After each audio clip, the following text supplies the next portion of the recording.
PBS Utah presents the Governor's Monthly News Conference, an exchange between Utah reporters and Governor Spencer Cox.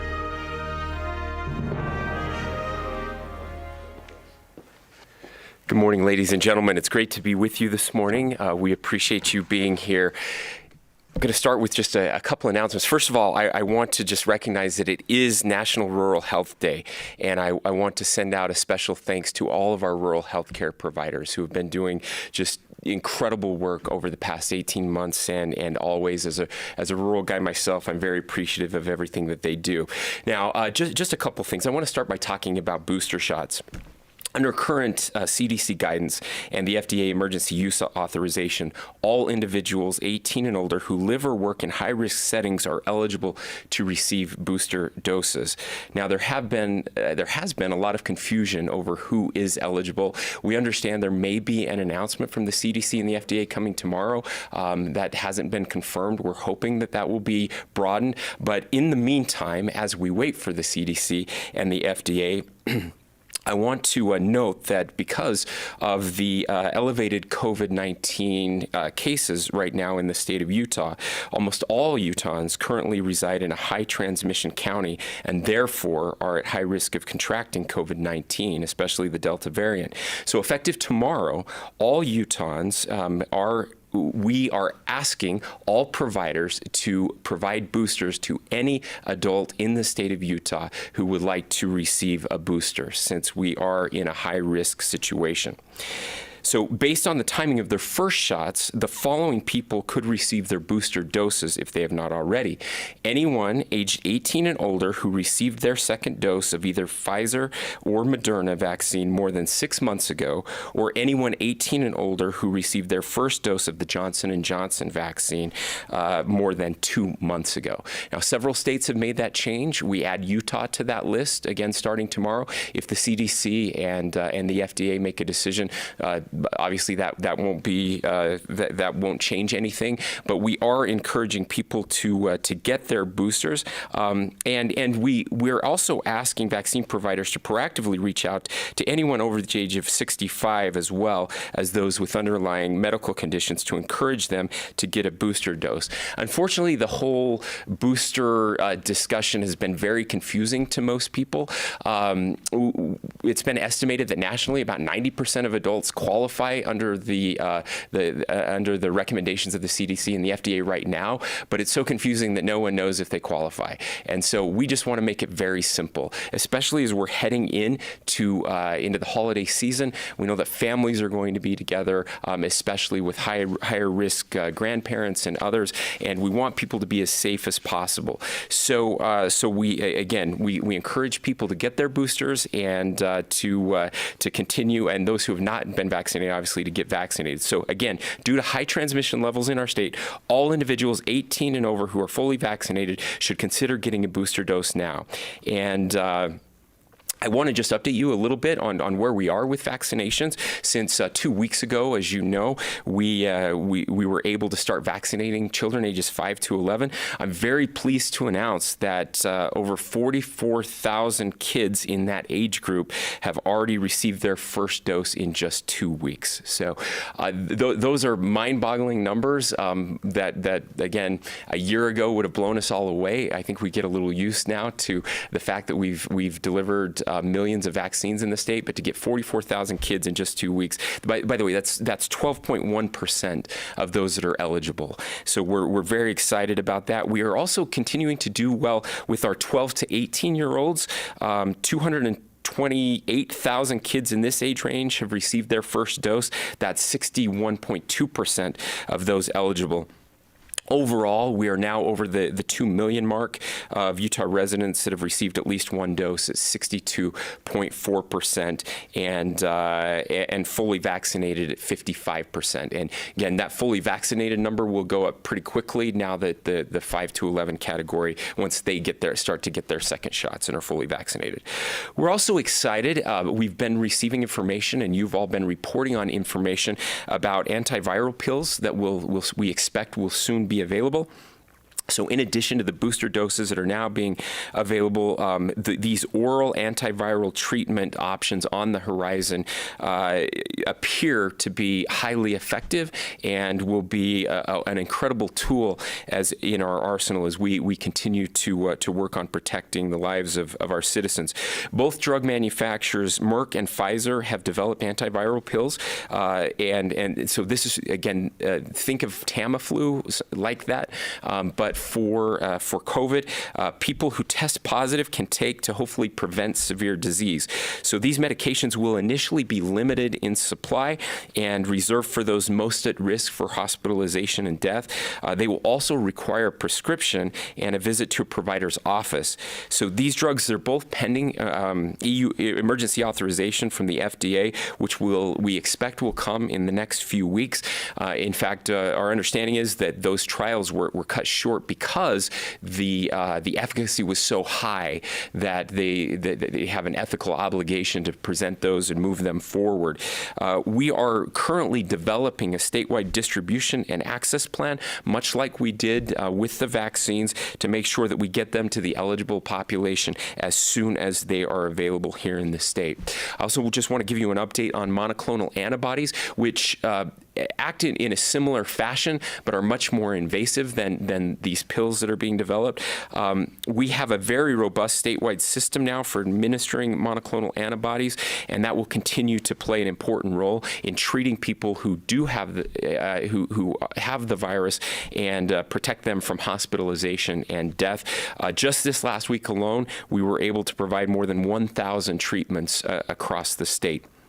If you've tested positive for COVID-19 and it has been less than 10 days since your symptoms began, you should visit coronavirus.utah.gov/MAB. So for monoclonal antibodies, MAB, to find out if this treatment is right for you and if you qualify for the treatment. But I want to emphasize and re-emphasize over and over and over again that vaccination is still the best way to protect yourself and to protect those around you. If you or your kids have not been vaccinated, I would encourage you to get vaccinated now. And if you are vaccinated and you are an adult, please consider getting your booster right away as we head into this holiday season. The last thing I just want to mention is this week we were excited to announce a new grant for small businesses. And the purpose of this grant is to help small businesses pay employees for time off so that they can either receive the COVID-19 vaccine or recuperate if they experience any side effects after their vaccination, or so they can use it to take time to get their kids vaccinated as well. We've got $500,000 available through the new Small Business Employee Vaccination Grant. This program is managed by the Governor's Office of Economic Opportunity, began accepting applications on November 16th, and the response has already been very enthusiastic. Dozens of companies have already applied, but there are still funds available. To be eligible, businesses must have fewer than 50 full-time Utah employees who work 40 hours or more. So 50 full-time employees who work 40 hours or more. Must have fewer than 50 full-time employees that work 40 hours or more. The grant reimburses employers who provide paid time off for employees who are otherwise not eligible for paid time off. So these are typically non-benefited hourly workers. The grant may be used for both full-time and part-time employees to get their own COVID-19 vaccine, to take a dependent child to receive a vaccine, or for the employee or their dependent to recover from a vaccine should they experience any side effects. The employer must pay for the time off before December 31st, and employers have until January 20th of next year to submit applications for reimbursement. To learn more about eligibility and what documentation you need and how to submit applications, you can visit business.utah.gov/SBEV grant. So we hope that more businesses will take advantage of that. Finally, with Thanksgiving only a week away, we really hope that everyone who is not yet vaccinated will get at least one dose of the vaccine, and that people will get their booster shot. We hope everyone has a wonderful holiday season. I'm so grateful for the goodness of the people of this state. And as we move into questions, I will just note I brought my parents. It's Bring Your Parents to Work Day.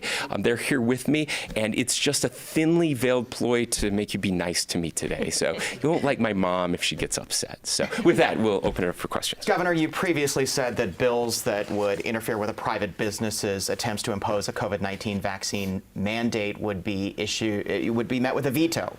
So why did you sign the bill that granted some exemptions to this and carved some holes in that? Well, we did that for a couple of reasons. So one, we had a very robust negotiation with the House and Senate. I did say that I would veto any bill that had an outright mandate prohibition. This did not have that. I will say that very instructive in these negotiations was our experience with higher education.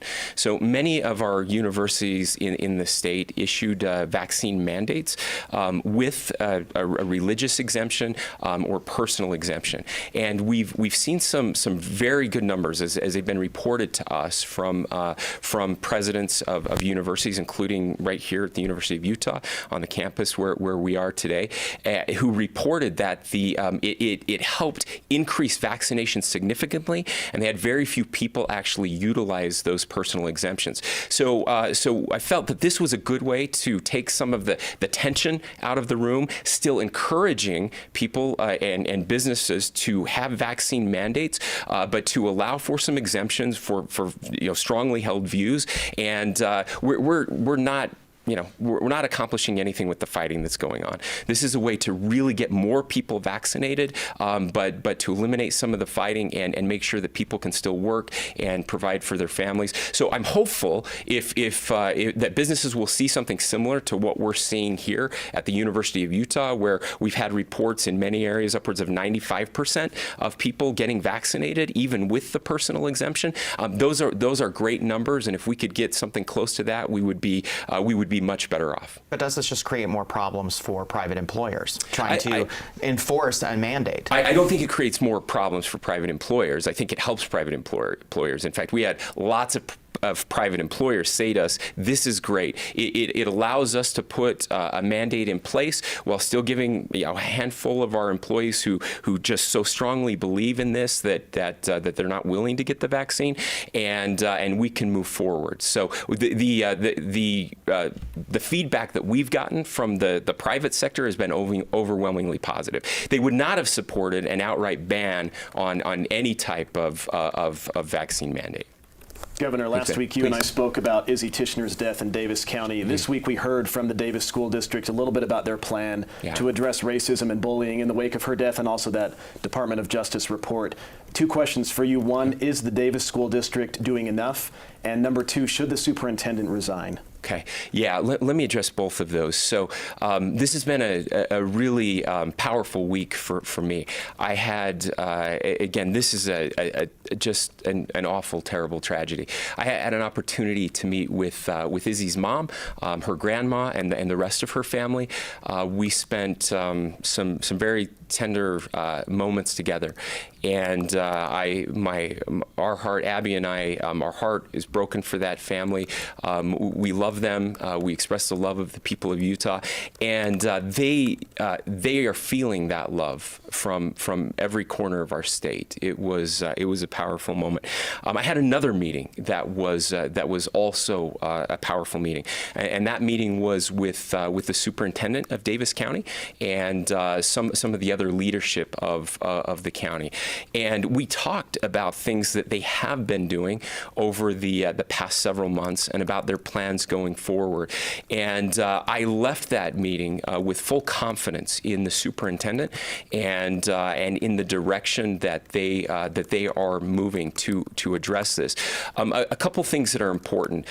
These issues, especially around suicide, are so incredibly complicated. And by the way, anytime we talk about suicide, and I know you've all gotten very good at this in your reports, and I hope with your social media, as you're all tweeting out right now, that you'll please let people know that if you are feeling or thinking about suicide, that you will reach out for help. Again, we encourage people to use the Safe Utah app, the suicide hotlines, and all of those resources that are available. But suicide is very complicated. There is, as I've talked to the experts here in our state, and we have a very robust process where every suicide is investigated, and especially every suicide with young people. And what they tell me is that in almost every case there are multiple factors that brings a person to choose to die by suicide. And so that process is important, and that process is sacred, and I hope we'll allow space for that process to happen. However, in the meantime, and this is what is unfortunate, there are some great things happening in the school district, and when the attorneys get involved, nothing great ever happens, and their ability to share some of the things that they're doing has been compromised by attorneys who are telling them they can't talk about it. Because of the Department of Justice investigation, all of their communications actually has to go through the Department of Justice, and then there are privacy laws that prohibit some of the things that can share, and that's all okay. And so what I want to communicate today is that even though there's some things that they can't share yet about what they're doing to address the Department of Justice investigation, that they are doing even more than has been broadcast out there, and more will be forthcoming. And so I have to tell you that superintendent of the Davis School District is one of the best superintendents we have in this state. He's an incredible human being, one of the most empathetic and passionate people I have ever met. He cares about every student. He has been one of the best to stand up when there is bullying, and when there have been racist incidences, and I have full confidence in him moving forward. But I think it's important to say this, Daniel, and that is that just because we have this Department of Justice investigation in Davis School, it's really easy to school districts, it's really easy to point the finger there and assume that that's the only place where we have problems, and it's not. These issues are not just Utah issues, they are issues in our country, and it is incumbent on every single one of us to have a conversation with our children. You may not know that your children is being a bully, and you may not know that your child is being bullied. Sometimes the bullies have been bullied by someone else, and they're just reciprocating that behavior on others. I've been very open about my own situation when I was younger, about being bullied, suicide ideation that I experienced as a young man, and this is happening. We have to be able to talk about race, and we have to be able to talk about bullying, and we have to be able to talk about disabilities and treating each other with love and respect. I appreciate the First Lady and her initiative around unified sports, and working with our state's most vulnerable children. And so every single one of us has to do better, and Davis is going to lead out and help us in that effort. Governor, I want to ask you a question about Utah's homeless, and specifically the students in Salt Lake City. There's 524 unsheltered students. About 10% of them go to Mary W. Jackson Elementary, right near North Temple. Salt Lake City just announced that there's going to be another shelter, the overflow shelter, that's going to be opening up right near that school. I'm guessing some of those kids may end up going to that elementary. We're heading into Thanksgiving and the holidays. What's your administration going to do for these unsheltered kids that really need the help? Yeah, Jason, thank you. It's an important question, and we, as a family, we've spent a lot of time at the family shelter in Midvale. So by the way, those unsheltered children will not be going to that shelter. We have a family shelter, and that's where our unsheltered children go. They don't end up mixed with adults in the adult shelter system. And so we have special processes in place for those families, so that they're for example, kids that are bused from the shelter to schools, they are the first ones on and the last ones off, right, to help with the stigma, so that other kids don't know that they're homeless and don't see them getting on the bus. But more importantly, getting them sheltered is the big thing. And so we are significantly increasing, as most of you know, earlier this year, with the help of some legislation, we appointed a homeless service coordinator for the state of Utah, former Senate President Wayne Niederhauser, who is working with every one of our cities cities and counties and our homeless resource centers and all of our homeless services to get services to these kids and to these families. I don't have the latest numbers in front of me, but I was talking to Pamela Atkinson the other day, who told me that we have sheltered, I think it's close to 200 families this year, getting them into homes, and that process is continuing. There were some reports that came out that we're spending more on homelessness now than ever before by an exponential number, but homelessness is very difficult. So our focus is on preventing homelessness from starting in the first place, especially with families, and then getting people sheltered as quickly as we can. I would point out, we were talking about Izzy. One of the things that hasn't gotten reported is that the Davis School District helped them to find housing and to get them into housing in Sugar House. And so we are working with our school districts to do this as well, because they have that direct tie with the students. Sometimes we don't even know, right, that a family is living in their vehicle or in a van somewhere, that they don't have housing. And the schools are the place where they can find those things out and notify us, and then we have resources. It's just getting the resources connected to the families. And our first priority when it comes to housing is always families with children who are unsheltered. And that's where our resources will go this holiday season, as always. Okay, we'd like to go to a remote reporter right now. Chris Reed with St. George News. Go ahead with your question. Thank you so much. And Governor, one of the bills you signed last week was a name change for the university here in Southern Utah to Utah Tech. I just want to get a sense of what your line of thinking was the moment you signed that bill concerning the name change. And what would you say to those in Southern Utah who are pretty adamant about the university retaining the Dixie State name? Yeah, thank you, Chris. We've been talking about this for a long time, right? I mean, this has been for a couple years now. We've had bills in the legislature about a name change. We've had this process that has gone on, a public process. Then there were multiple decisions along the way. So there was a local decision by the Board of Trustees that went to the Board of Higher Education in the state, that then went to the legislature. And so at every point along this route, we've had these recommendations that have come. Again, absolutely a very divisive issue. I've talked about when we changed colors at Snow College and how divisive that was, and this is that times 1,000, right?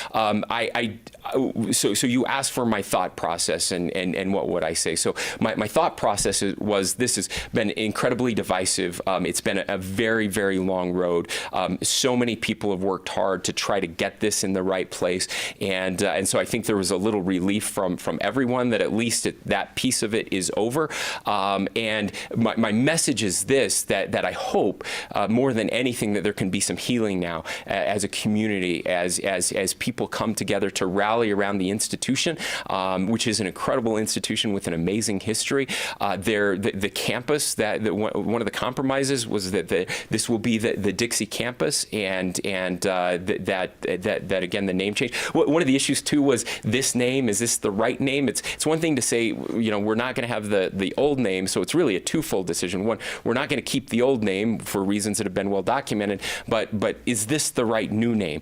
And my hope is that this will be an exciting new era for that school and for the people there, that it can actually start to now reach its mission and reach of the people it's meant to serve, and for the future as the plans are to grow. We know that Washington County is one of the fastest growing counties in the entire country, that more and more kids will be able to get a high quality education, and that will lead to great things for years to come. So I'm very excited. I'm excited to have Utah in the name. I got asked all the time, there was so much confusion around why we would have a school that's a nickname of a nickname. It didn't make much sense. And so I'm really hoping that this will be a chance for people to come together, Chris. Thank you. Do we have Brian. a quick question? Governor, can you explain your reasoning why you signed the redistricting maps? There's criticism that especially the congressional map is a gerrymander. Why were they better than the maps put forward by the independent commission? Well, whether they were better or not isn't the discussion. There were some good things about the independent redistricting committee's maps. There were some good things about the maps that were put forward by the legislature. I've said this many times. I'll say it again. The Constitution of the state of Utah says that the legislature draws the maps. That's what it says. It doesn't say the governor draws the maps. It doesn't say an independent redistricting commission draws the maps. It was clear that the redistricting commission, all they could do is make suggestions. That's what they did. They made those suggestions. The legislature chose not to follow those recommendations, and they passed overwhelmingly. And so, and I've said before, if I got to draw the maps, they would have looked differently than that. But that wasn't the choice before me. The choice was, do I accept these maps or do I veto those maps? We had robust discussion. We talked about it, and I decided to sign those maps. And those maps are now the law for the next 10 years. Maybe some challenges we've heard. I think you've reported that there may be a potential lawsuit over those. I'm very familiar with the law around redistricting. I feel confident that there were no laws violated with those maps, and so we'll let that process play out. All right, and that's all the time we have for our television broadcast. Join us back here next month for the Governor's News Conference. Okay, and I would like to introduce Brianna. She is a Judge Memorial High School student. She's a senior, and she's here as part of our PBS NewsHour Student Reporting Lab. So Brianna, go ahead with your question. Hi, thank you so much. My question for you is, because of the decrease in state funding for higher education over the past years, we have seen the average cost of tuition at public institutions increase by nearly 35% since the year 2000. Prices for fees, books, and supplies have also gone up. This makes it harder for students to pay for an education. In your One Utah roadmap, you state that you will increase funding and address disparities to support students. Can you say more about how you have addressed disparities to support students and how you can make education more affordable? Yeah, thank you, Brianna, and it's great to see you. We got to meet before, and I'm grateful you're here. Looking forward to great things from you. She wants to become an attorney, and I was going to try to talk her out of that, but she wants to do immigration work, and we need good immigration attorneys, so I'm very excited for you. So this is an interesting question, Brianna, because I'm going to tell you how awesome we are, and then I'm going to tell you why that's not so great, okay? So you mentioned that time period and the rising cost of higher education. So it's not that we haven't funded higher education more. In fact, every year we put more funding into higher education. The problem is that the cost of higher education has risen faster than the extra amount of money that we've been able to put in. And so that difference has usually gone, at least partially, to tuition, right? So we're seeing more of that. Now, we also have more assistance available for students than ever before. So there is public assistance available, federal assistance available for higher education students. So we're seeing that happening. Here's the good part. So when it comes to higher education, Utah is I think second in the rate of increase in the cost of higher education. Okay, so we're number 2 best. We've had the lowest rate. So cost of higher education is rising lower here than anywhere else except one state, and I can't remember where that is, but we were number 2. Unfortunately, that's the best of a very broken system. And so we are very worried about higher education. Now, K through 12 education. We have had record funding over the past few years for K through 12 education. And I suspect, and we've already announced, that the numbers look very good this year from a budget surplus standpoint. And a lot of that is education-related money, which means that we can put it into K through 12 education and that we can put it into higher education as well. I've emphasized a focus on at-risk students and students from low-income families.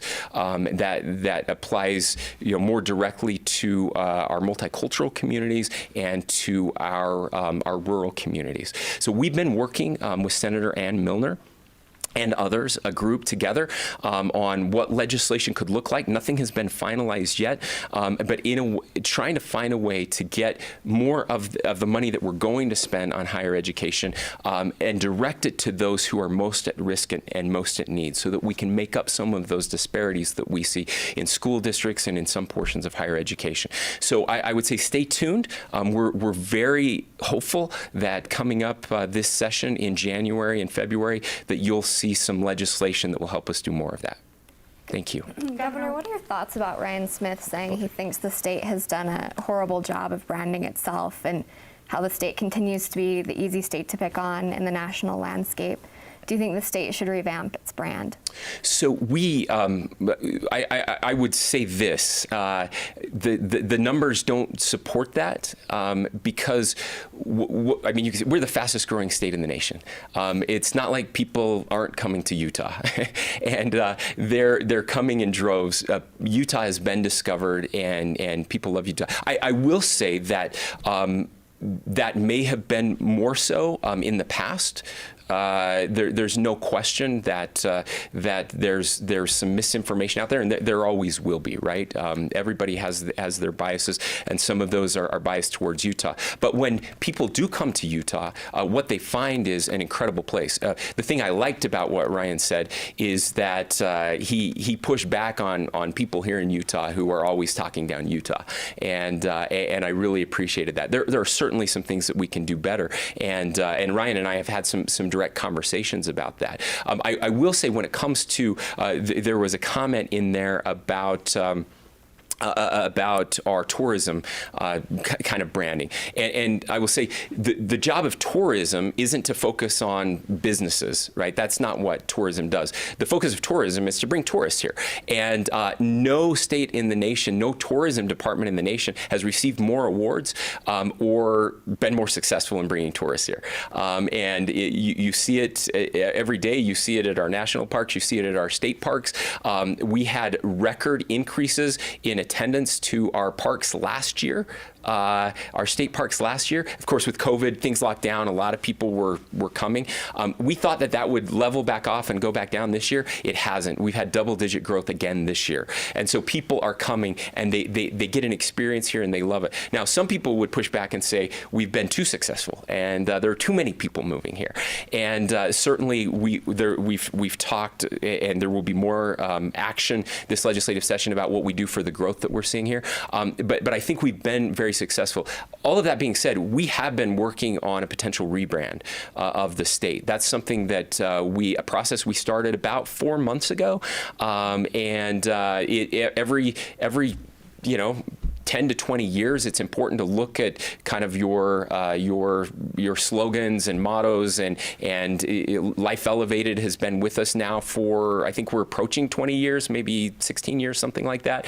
And it probably is time to kind of reimagine and rethink through that. So we've just been getting feedback. It's a slow process. We haven't proposed anything yet, but we're working through that process.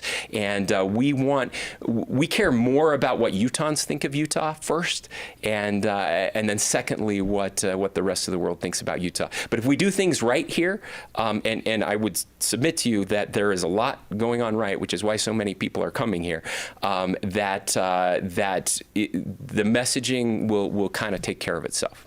Okay, we'd like to go to a remote reporter. Amy with Utah Public Radio, go ahead with your question.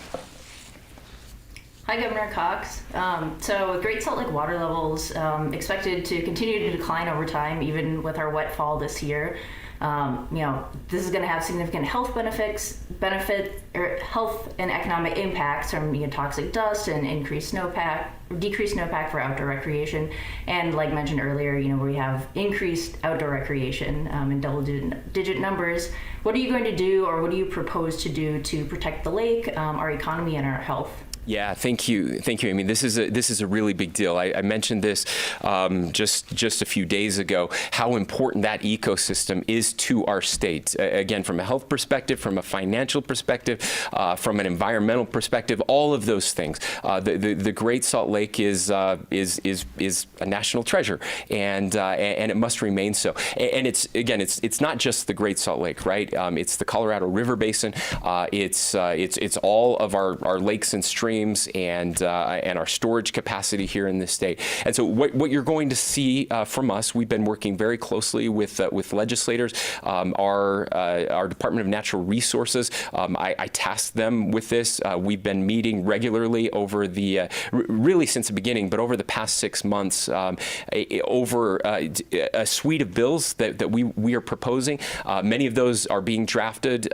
We've already got bill sponsors that are working on those. Robert Spenlove is one of those, and we will have some really important water conservation bills. And I also met with the back when I was in Washington D.C., I met with the minority leadership of both the Senate and the House of Congress back there, with Mitch McConnell and others, and talked specifically about the federal nexus that exists with this important resource. It's again not just Utah, but regionally the same things that you talked about: the economic impacts, the potential health impacts. That's not just a Utah thing. That's a Western thing. And so we believe, and we're pushing. There's some legislation, I believe, being drafted at the federal level to help us with that. And so this is an all hands on deck issue. And I look forward to getting those bills across the finish line, making sure that we're protecting the Great Salt Lake and getting more water into that precious resource. I'm going to come over to Sonia, if that's okay. Thank you. Right. Appreciate Sonia, it. What are your thoughts on Representative Birkeland's new revamped transgender sports bill? I could recap it. I don't know if you've read it. Yeah. Okay. So I have to be honest. I have not. Okay. So this has been a really crazy week. I do know that they had a hearing on it yesterday. So I'm going to speak a little broadly because I've talked last year about why I didn't support what was going on there. My message was this: hey, if we're going to support anything in this space, it has to be incredibly collaborative and inclusive. You have to bring people together from the LGBTQ community, from the trans community, and work on this together. Now, what I've been told, I didn't get a chance yet to listen to the hearing yesterday, but what has been reported back to me is that process has been happening in good faith on both sides, and that significant progress has been made, and that Equality Utah and others, and I met with Equality Utah. I went to their headquarters, sat down with them several months ago. We talked specifically about this bill and others, and they were amazing, and so was Representative Birkeland, and so I'm cautiously optimistic. That's an overused term, I guess, but hopeful that we can find a better way and bring people together on this one. So my fingers are crossed, and I will be more engaged as we get closer to the session directly to make sure that we land this one right. Yeah, so the bill requires, in order for transgender students to play sports that is consistent with their gender identity, to be on hormones for a year, okay, and then also change the sex marker on their birth certificate. Okay. What are your thoughts on that? And also, Equality Utah has said that if the birth certificate requirement is removed, they would likely endorse it. Do you think that Representative Birkeland should do that in order to get them on board? So, sorry, just this is always dangerous when I think off the top of my head.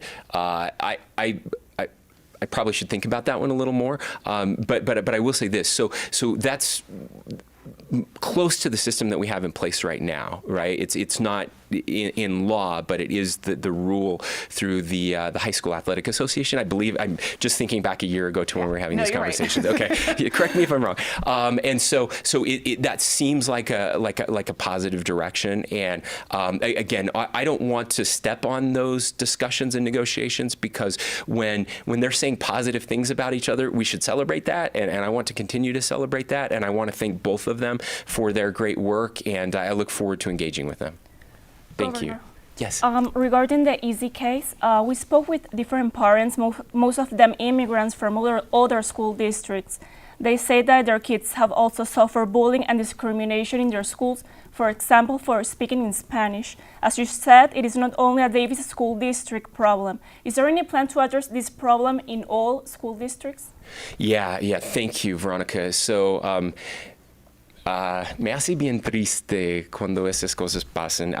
It makes me sad to hear that that there would be any type of, again, of derogatory marks to anybody for speaking a different language. One of the things that I love about Utah is the way that we welcome our immigrant communities, our refugees, and others who are here, and we get this cool opportunity. Look, guys, this is the thing, right? So this country is amazing, and the principles on which it was founded are this pluralistic society where people who are very different have come together. Now, throughout history, there have been fits and starts, right? Some things we get right, some things we get wrong, but we've always been able to overcome those things as our better angels come out. I worry that our better angels have suffered a terrible death over the past couple years because I'm seeing fewer of them. But I truly believe that here in Utah there are still so many angels, so many wonderful people, and this is the conversation. So the answer is yes. The next time I'm with the Superintendent Association and they're all together, we're going to have this discussion. I want to say I was just down in Richfield School District a couple months ago, and we talked about some incredible work that is happening down there with counselors in their school, making a difference, where kids are treating each other better and with more respect. In one school in particular, the principal was receiving 30 referrals a week from kids who had been acting out, and that's dropped to 3 because, again, they're getting this help and people are working closely together, and so it can be done, but it takes parents and students and teachers and administrators all working together to help model good behavior. First of all, we need parents to model good behavior. You don't model good behavior showing up at school district meetings and threatening people, and that's not okay. Kids will see that type of harassment and bullying, and they will mimic that. But more importantly, kids are going to do dumb things, right? Every one of us has done it. The key is how we respond to let them know that that's not okay and to help them find a better path. And that's what we have to focus on, and we will. I believe in our school districts. We will. Thank you. Governor, with shows like Yellowstone no longer filming in Utah, do you think the state needs to do more to bring more big budget films here? So, I'm on record as saying, I love when we get to make films here. It's really cool to say, hey, Yellowstone was filmed here, or the Lone Ranger. Maybe that one's not as cool. I don't know. It didn't do very well. But it's great when we're able to do that. I look at that purely through an economic lens. And so I have to look at what is the return on investment for that. And historically, some of the studies that we've seen have shown that there isn't a great return on investment there. There may be a little bit of a halo effect for sure. Now I will say, sometimes when they're filming in rural parts of the state, that's very good for rural areas. And so that has to be taken into consideration. Now, I have been told that there is another study that is being done right now, and so we will wait and see what that study shows. And again, if it shows, and I'm so excited. This is one of the things we've been just working on, toiling over for the past 10, 11 months now, and we through this new joint commission that we worked with the legislature to form, this Economic Development Commission, which I'm the chair, with the speaker and the president, and representatives from higher ed and industry across the state. We are going to have the biggest change in at least 20 years in economic development in the state of Utah. You will see, I don't know how many bills are being drafted right now, but with full recommendation, and part of that is changing the EdTIF, which is the main incentive program, economic development incentive program here in the state of Utah. So it's part of that is changing the way we do incentives here, where we do those incentives, how we do those incentives, and who gets them. We'll be changing our focus from just bringing in jobs jobs, which is still important, but that's not going to be our main focus when our unemployment is under 2.5%, second lowest in the nation, and we can't find enough workers now. To building workforce, helping make sure that we're investing in the people of Utah, helping businesses that want to expand here in Utah. I always believe that we should, again, be supporting businesses here in Utah before we support a competitor to come in to the state. Being much more nuanced about which industries that we're targeting. With those incentives, instead of just a blanket incentive, we actually get to choose. Like, do we want biotech? Okay, so we know biotech is expanding here in the state of Utah. We know that the average salary for a biotech company is significantly higher than the average salary of others, versus a data center where they use a tremendous amount of resources and they don't create very many jobs, and you get a little boost from construction in the beginning, but now they're using water and power. It doesn't make any sense to be giving incentives to those. So this bill will change all of that. We could give higher incentives in rural areas where unemployment is still 6%, and less incentives in places where unemployment is 1.8%. So those are the kind of changes you're going to be seeing in these bills, and I couldn't be more excited about it. Governor. Ryan? I want to go back to redistricting for just a moment. There are a lot of people, independents and Democrats, who are upset that you signed those bills, saying that you broke a campaign promise to work across. What's your response to that? Well, we do reach across the aisle. We work very closely on every issue. I spent a tremendous amount of time talking to people who were upset with these maps. But again, I don't get to draw the maps. The legislature gets to draw the maps. I believe in the Constitution. You might not like the Constitution, but that's what the Constitution says, and I support that. So the question wasn't, are you working across lines? The question was, are you going to veto these maps or not? And even if I was inclined to veto these maps, it would be a fool's errand. Not only did they pass with a veto-proof majority, and then I hear, yeah, but it was exactly 50, right? But if you think it was exactly 50, then you don't understand how the legislature works. It was much more than 50, but they only needed 50, and that's how these things work. So that wasn't the question. And again, reaching across the aisle and working together doesn't mean you get to gerrymander a district for Democrats. It doesn't mean that we all get everything that we want. So I'm faced with the decision to support or veto, and I chose to support. That doesn't change who I am. It doesn't change how much I care about people, and it certainly doesn't change. It doesn't violate any campaign promise of reaching across the aisle and working together. That's exactly what we did. I would also note that the maps that I think matter much more than the congressional maps, because the people who get to draw the congressional maps draw their maps of where they sit, and those passed with bipartisan support. We had Democrats in both the House and Senate who supported the House and Senate maps, and that's where people should be focusing their attention if they want to change the congressional maps in 10 years. Governor, if we could talk football for a second. Let's talk football.